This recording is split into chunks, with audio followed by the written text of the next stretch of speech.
So, if what I'm claiming is true, that all consciousness is connected, why is it that sometimes that's not our experience? We feel isolated and separated inside of our own consciousness.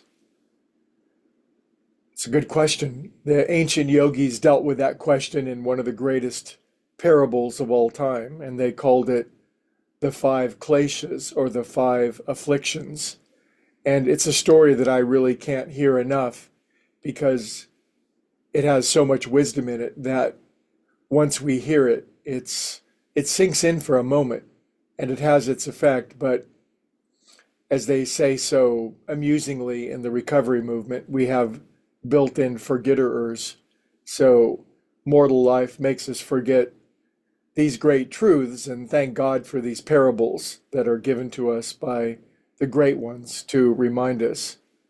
But this great parable in yoga of the five kleshas or five afflictions, the five great troubles, it really deals with this separation of consciousness brilliantly. And it says that the number one affliction, the number one klesha, is avidya. And we've used this term before, but it in essence means to forget who we are. If we're caught in a situation, if we're stuck in a life where we're feeling separate and isolated, that terrible condition, we are in an extreme state of forgetfulness. We have forgotten who we are. And the word vidya means to remember who we are. Avidya in Sanskrit, to add an A in front of a word negates it. Avidya literally means to forget who we are.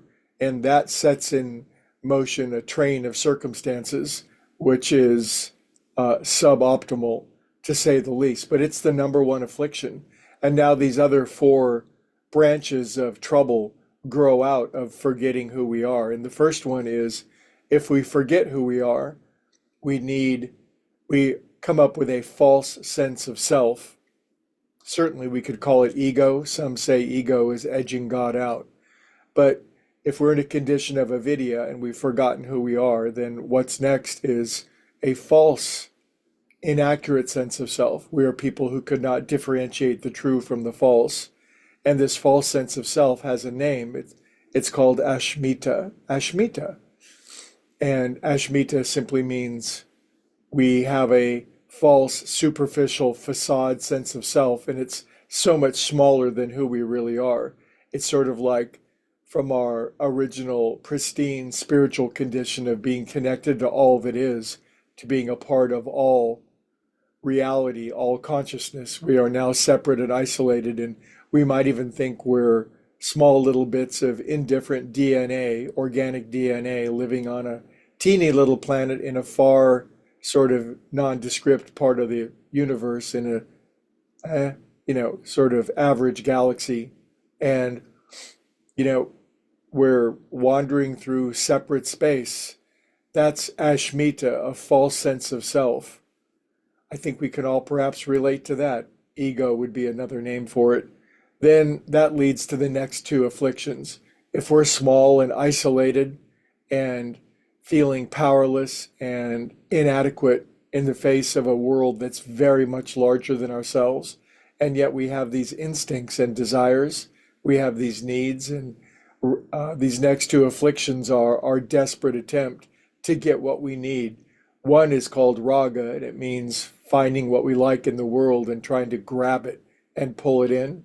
Can you relate to that? I want that. And then we reach for it and we struggle. And the problem is other people are reaching for it as well. And then it turns into a fight. And then it's, some people have what we want. And then that sets in motion trouble like jealousy and envy or anger or resentment. So raga is this desperate attempt to see what we want in our limited, forgetful condition, reach out and grab it and pull it in. And then the flip side of that coin is called devesa, and it means to see what we don't like and to try to push it away. And there's plenty of that in this world right now, isn't there? There's those half of those people doing those things that we don't like, and then we like to judge and criticize them, even though we certainly don't engage in such silliness, but we see what we don't like and we try to push it away. In other words, we resist evil rather than the great maxim, resist not evil. So now we're involved in this push-pull of existence, trying to grab what we have and get larger and larger piles. And then if somebody has a larger pile than we do, we like to develop organizations and institutions that are powerful enough to divide up the piles into equal increments and make sure everybody gets an equal amount, except please keep your hands off of my stack. Or we like to push against what we don't want, and we make blogs and we struggle. Wow, what a lot of effort that is. No wonder we age far too quickly and we're subject to sin, sickness, and death. This leads to the fifth affliction. Ooh, it's a brute too. It's called Abhinavesa. And Abhinavesa means fear. And the great fear, of course, is the fear of death. And to think in my isolated state of Ashmita or false ego that I'm subject to extinction or annihilation in any given moment. It could be lights out. So these are five nasty afflictions, aren't they? But fear is the end result of forgetting who we are. Fear is like a very cold fog that settles over consciousness and sort of separates it in the way that if you take water and put it into an ice cube tray, it separates it and then it freezes. And then you take the ice cube tray and you click it and you put it, there's all those separate ice cubes and they all feel separate from one another. They're cold, they're separate, they're isolated. And that's where human beings find themselves. What are we to do about this terrible fear that's come over so many of us? How are we to melt or to thaw that fear? Well, the answer is to go back to the start and to remember who we are. But there is a great prayer at any time when there's fear that's got us by the throat and it's making us feel separate. It's one of my favorite prayers from the recovery movement. It's so damn simple. And my original mentor really rubbed my face in it because fear has, worked its evil on me from time to time and still does. There's no doubt about it. But the great prayer is God, love, source, whatever you call it, as long as you call upon it. God, please take my fear. And if fear, 99% of self-help books are designed to help us get rid of fear. And yet, if we could, we would have by now. And so, to me, in my estimation, and everyone gets to decide for themselves, but without help from a higher power, a source of love greater than myself, I'll never get rid of fear. So just to ask, God, love, source, take my fear this day and demonstrate what you can do. And then we begin to unwind the fear. The pushing against what we don't like goes away. The trying to pull in what we do want begins to recede and relax.